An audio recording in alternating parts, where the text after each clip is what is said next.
My name is Rachel Summers. I'm 33 years old, and I want to tell you something before I get into this, something I wish someone had told me when I was sitting in my car in a parking garage at 7 in the morning, crying before I even walked into the building. Nobody is going to believe you until there is proof. Not your manager, not HR, not the colleagues who smile at you in the hallway, not even the people who like you. I learned that the hard way. And then I learned something else, that proof has a way of showing up when you least expect it. My story starts at a marketing agency in Denver called Bridgepoint Creative. Mid-size company, about 90 employees, the kind of place that had a kombucha tap in the kitchen and motivational quotes on the walls and a very carefully maintained reputation for being a great place to work. I joined as a senior content strategist in January. I came from a smaller agency where I'd spent 4 years building something real, client relationships, campaign systems, a reputation I was proud of. Bridgepoint was a step up. Bigger clients, bigger budgets, a team I'd be leading instead of just contributing to. My first week went well. People were friendly. My manager, a woman named Carol, seemed sharp and organized. My desk was in an open-plan area with 4 other strategists, 2 women and 2 men, and everyone seemed professional and reasonably pleasant. The one exception was a woman named Lindsay. Lindsay had been at Bridgepoint for 6 years. She was the unofficial social hub of the office, the one who organized Friday drinks, who knew everyone's birthdays, who had a running group text with half the company. She was warm and funny, and the kind of person everyone wanted to be liked by. She did not want to be liked by me. I didn't understand that at first. I mistook her coolness for professionalism. I thought she was just someone who took time to warm up to new people. I invited her to lunch in my second week. She said she was busy. I tried again in my 3rd week. She was busy again. By my 4th week, I had stopped trying and started noticing. The way she would stop talking when I walked into a room. The way client feedback would sometimes not get passed on to me until it was almost too late. The way my name was left off a meeting invitation for a campaign I was running, an oversight, Carol said when I brought it up. Just a mistake. I told myself I was being paranoid. I was not being paranoid. The first formal complaint came 8 weeks into my tenure. Carol called me into her office on a Tuesday morning and told me, with an expression that was carefully neutral, that a colleague had raised a concern about my behavior in a team meeting. Specifically, that I had interrupted them repeatedly and dismissed their ideas in a condescending way. I sat across from Carol and tried to remember the meeting in question. It had been a brainstorm session the previous Thursday. I had been engaged, maybe enthusiastic. I'd pushed back on one idea that I didn't think served the brief. Professionally, with reasoning. Who raised the concern? I asked. I can't share that, Carol said, but I wanted to make sure you were aware. These early weeks are important for establishing how you work with the team. I said I understood. I left her office and went to the bathroom and stood at the sink for a long time. It was one complaint. People had misread situation. I would be more careful. The second complaint came 3 weeks later.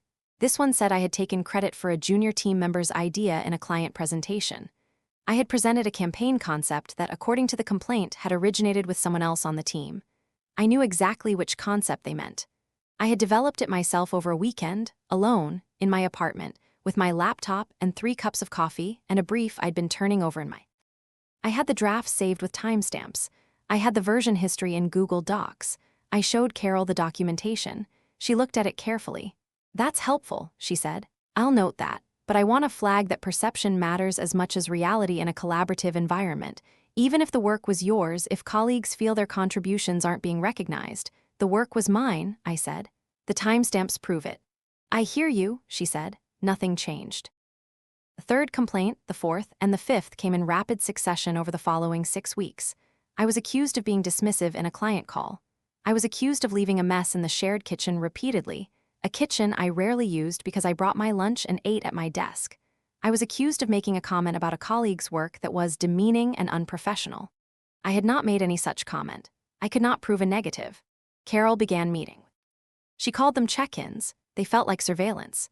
My manager above Carol, a director named Phil, pulled me aside after one of the all-hands meetings and said he wanted me to know he was aware of the situation and that he hoped things would stabilize. He said it kindly. He said it in the tone of a person who has already half decided how things are going to go. I started keeping a journal. Every incident, every complaint, every conversation, date, time, who was I had 43 entries within 2 months. I also started paying attention to Lindsay, not obsessively, just carefully. The way you watch something when you've finally admitted to yourself that it's the source of the problem. I noticed that the complaints always came within a day or two of interactions I'd had with Lindsay. I noticed that when I walked past her desk, she would sometimes minimize her screen quickly. I noticed that in team meetings, she would ask questions that were designed to make me look unprepared, questions about details that hadn't been circulated yet, framed as if they obviously should have been. I brought this to Carol. Carol said she understood my frustration and that workplace dynamics could be complicated and that she would keep an eye on things. I brought it to HR. The HR manager, a man named Greg who had the energy of someone who had stopped believing in his job around 2019, listened to everything I said and then told me that without specific evidence of targeted behavior, there wasn't much he could formally investigate. He said the complaints against me were documented and on file. He said my counter-concerns were noted but unsubstantiated. Unsubstantiated, I said. Without evidence, he said, gently. I went home that night and sat on my kitchen floor and called my older sister, Dana. Dana is not the kind of person who tells you what you want to hear. She's a nurse, practically minded, allergic to self-pity. She listened to everything I told her and then she said, "Are there cameras in that office?" "It's open plan," I said.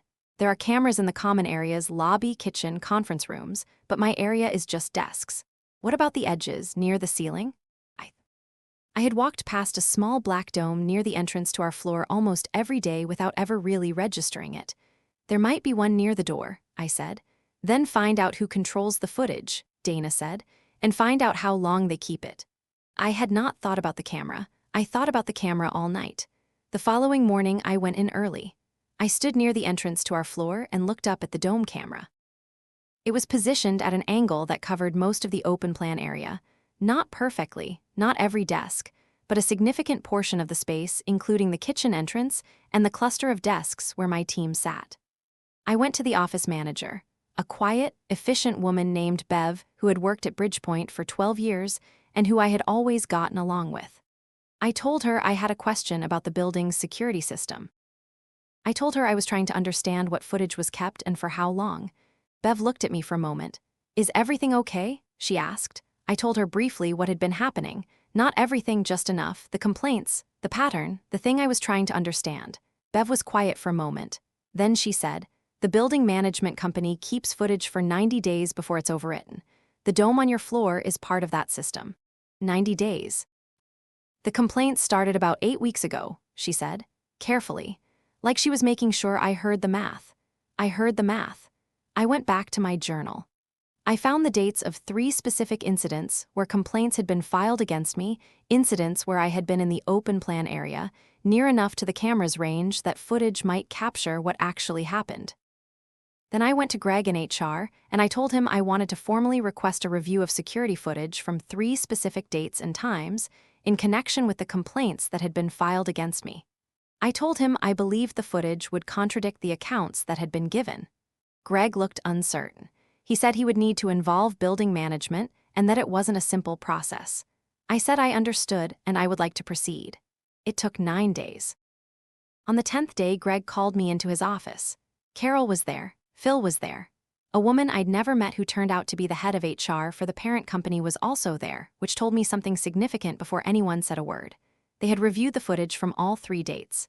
Greg spoke first. He said that on the date of the first incident, the brainstorm where I'd allegedly dismissed a colleague's ideas repeatedly, the footage showed a normal meeting. No pattern of interruption that matched the description in the complaint. He said that on the date of the kitchen incident, the mess I had supposedly left repeatedly, the footage showed me entering the kitchen once, making tea, wiping the counter, and leaving. It also showed another person entering approximately 4 minutes after I left and leaving a significantly larger mess. He said the third date was the most significant. On the date of the complaint about my demeaning comment, the comment I had told Carol I never made, the footage showed me at my desk, headphones on, working. It showed Lindsay walking past my desk, pausing, and then walking to the small enclosed alcove near the printer where several people had taken private phone calls over the months I'd been there. The camera didn't capture sound, but it captured something else. It captured Lindsay on her phone for 4 minutes. It captured her walking back to her desk. It captured her typing. and it captured, because the camera angle caught the edge of her screen as she typed, what appeared to be a draft email open in her browser. They couldn't read the email from the footage. But the timestamp was 7 minutes before the complaint against me was formally submitted through the HR portal. Nobody said anything for a moment after Greg finished speaking. Then the head of HR from the parent company said, "We've opened a formal investigation." The investigation took 3 weeks. During those 3 weeks, I came to work every day and sat at my desk and did my job. Lindsay came to work every day and sat at her desk and did not look at me once. On a Wednesday morning at the end of those 3 weeks, Lindsay was called into a meeting that lasted 2 hours. I don't know everything that happened in that room. What I know is what Carol told me afterward, sitting across from me in her office with an expression that mixed professionalism with something that might have been embarrassment. Lindsay had admitted to filing 4 of the 6 complaints against me. The other 2 were being treated as unsubstantiated and removed from my file. Lindsay had been with the company for 6 years and was considered a culture contributor and a valued team member, and the company had decided that termination was not warranted at this time. She was being placed on a formal performance improvement plan. She was being moved to a different team. My file was being cleared. I sat across from Carol and I thought about 43 journal entries and 9 days of waiting and 8 months of coming to work in a building where someone was trying to make me disappear. "Is there anything you want to say?" Carol asked. I thought about it. "I want it in writing," I said. "The clearing of my file. I want a letter on company letterhead stating that the complaints were investigated and found to be unsubstantiated and that my record is clean." Carol said that was a reasonable request. The letter arrived in my email 4 days later. I printed it out. I put it in a folder. I put the folder in my desk drawer at home, next to my journal with 43 entries. I still have both of them. Lindsay left the company 6 months after the investigation. I don't know if it was her choice or the company's. I heard through someone on her old team that she'd found a position at another agency across town. I hope she. I mean that genuinely, not because I've forgiven everything, but because carrying resentment for someone like that is more weight than I'm willing to carry. What I didn't expect was Carol. About a month after everything settled, Carol stopped me in the hallway and asked if I had a few minutes. We went to one of the small conference rooms, the one with the window that looks out onto the parking structure, and she closed the door. She said she wanted to apologize. Not on behalf. Personally, she said she had noticed things that she hadn't acted on quickly enough. She said she had given more weight to documented complaints than to what her own instincts were telling her. She said she was sorry for how long it had taken and that she understood if I didn't fully trust her going forward. I looked at her for a moment. "I appreciate that," I said. "I really do." And I meant it. Because it is not nothing for a person to sit across from you and say, "I was wrong and I could have done better and I know it." Carol and I have a different working relationship now. Better, actually. More honest. She checks in with me in ways that feel like genuine interest rather than surveillance. I bring problems to her earlier, and she acts on them faster. We figured out how to work together through the worst possible circumstances, and that turned out to be the foundation of something. My team now is the best group of people I have ever worked with professionally.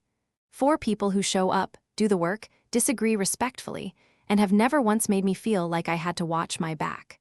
I still keep a journal, not because I'm afraid, because I learned that documentation is just good practice. It's how you know what actually happened when memory gets fuzzy or when someone tries to tell a different story. There is a dome camera above the entrance to our floor that I walk past every morning. I used to walk past it without seeing it. Now I nod at it. Not with gratitude exactly. I don't think surveillance cameras deserve gratitude. But with the recognition that sometimes the thing that saves you has been there the whole time. You just had to know to look up. I am 33 years old. I have a job I worked hard for and a team I trust and a file that is completely, officially, done. And I will never again sit in a parking garage and cry before walking into a building. Not because the world got kinder, because I got smarter. And I learned that the truth, when you give it time and a little bit of help, has a way of showing up exactly when you need it most. There is something I left out of this story that I want to go back to now, because when I tell people what happened, they usually focus on the camera footage, on the investigation, on Lindsay being moved to. And I understand why. That's the part where things turn around, where the truth finally has something to stand on. But there was a period before any of that. A period that lasted almost 8 months. And I want to talk about what those 8 months actually felt like, because I don't think people understand how completely a thing like this can take over your life. I stopped sleeping well around month 3. Not dramatically, not lying awake all night.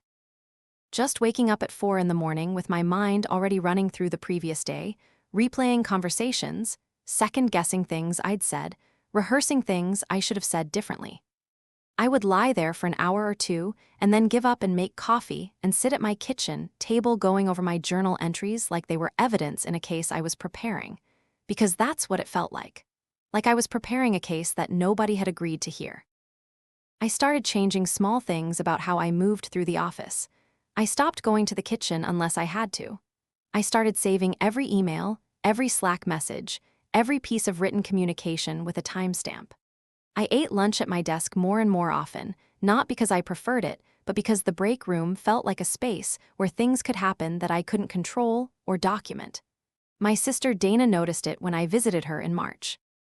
We were having dinner at her kitchen table, and she looked at me across the pasta and said, "You're not okay." I told her I was fine, that I was handling it. "You look like someone who's been waiting for something bad to happen for so long that you've forgotten what it feels like to just sit still," she said. She was right. I had been in a state of low-grade alertness for so long that I'd stopped recognizing it as stress.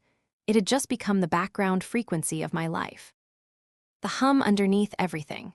The hardest part was not being believed. That sounds simple when I say it like that. But I want you to understand what it actually means to walk into a room full of people who have read a document about you. A formal complaint, on company letterhead, filed through official channels, and know that document contains things that aren't true, and know that they have no particular reason to believe you over it. It means every interaction carries a weight it shouldn't have. Every conversation where someone is a little cooler than usual, a little less warm, makes you wonder, did they read it? Do they think I'm the person in that document? I became very quiet at work, not withdrawn exactly, but measured.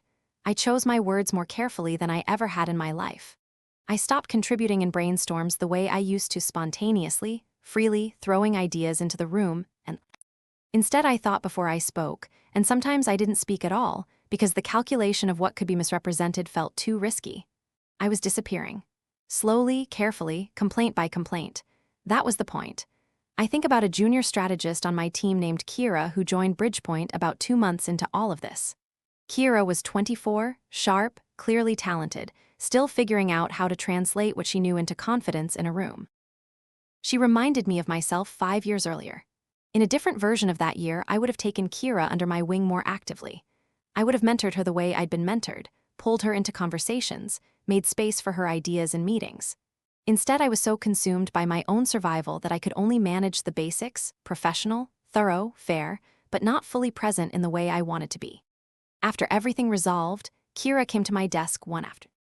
She said she had heard, through the way things always get heard in offices, that something had happened and that it had been resolved in my favor. She said, "I just wanted to say I always thought you were good at this job. I never believed the other stuff." I thanked her, and then I asked her something that had been on my mind. "Did people talk about it a lot?" I asked. "The complaints, did it change how people treated me?" She thought about it honestly, which I appreciated. "Some people were more careful around you," she said.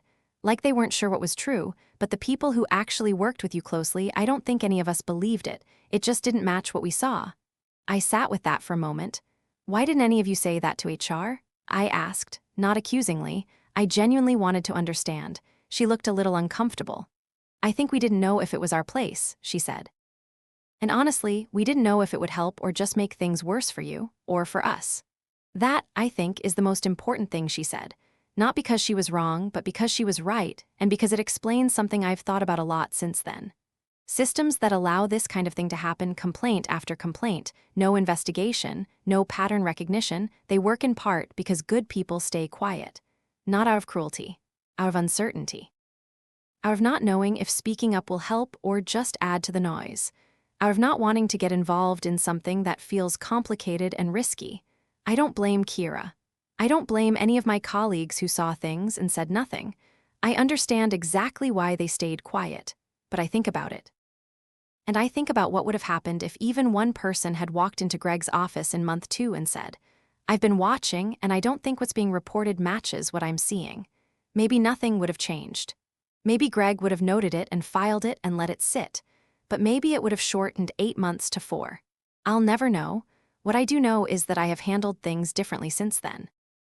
When I see something in a workplace that doesn't sit right, something small, something that could be nothing but probably isn't, I say something now.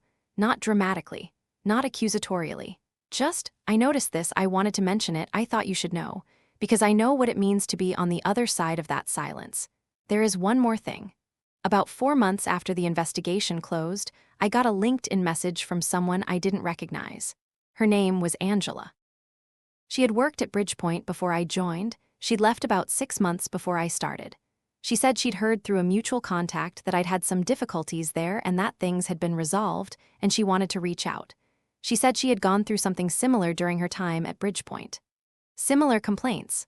Similar pattern. She had left partly because of it, and had spent a long time wondering if she'd imagined it or made it worse somehow. She said hearing that what happened to me had been confirmed and addressed had made her feel, for the first time, like she hadn't been crazy. I read that message 3 times. Then I wrote back.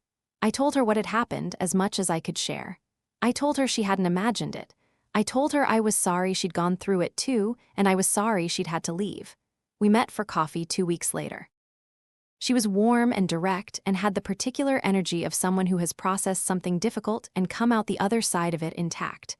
She said, "Do you ever wonder how many other people there were, before me, after you?" I said I thought about it sometimes. "I hope we were the last ones," she said. "I hope so too, but I keep the letter in my desk drawer, and I keep the journal. And every morning I walk past that dome camera on my floor, and I remember that the truth was there the whole time, stored quietly in a system that overwrites itself every 90 days. We got to it with 11 days to spare. 11 days. I think about that number more than any other part of this story. 11 days between the truth existing and the truth being gone forever. 11 days between being believed and being just another woman with feelings and no proof. My sister asked me once what I would have done if there had been no footage, if the camera had already overwritten those dates.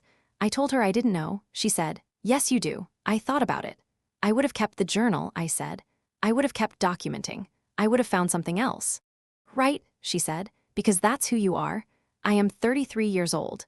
I have a job I love and a team I trust and 43 journal entries I hope I never need to use again. And I have learned, more completely than I ever wanted to, that the most important thing you can do when someone is trying to make you disappear is to keep showing up. Every day, without apology, until the truth catches up."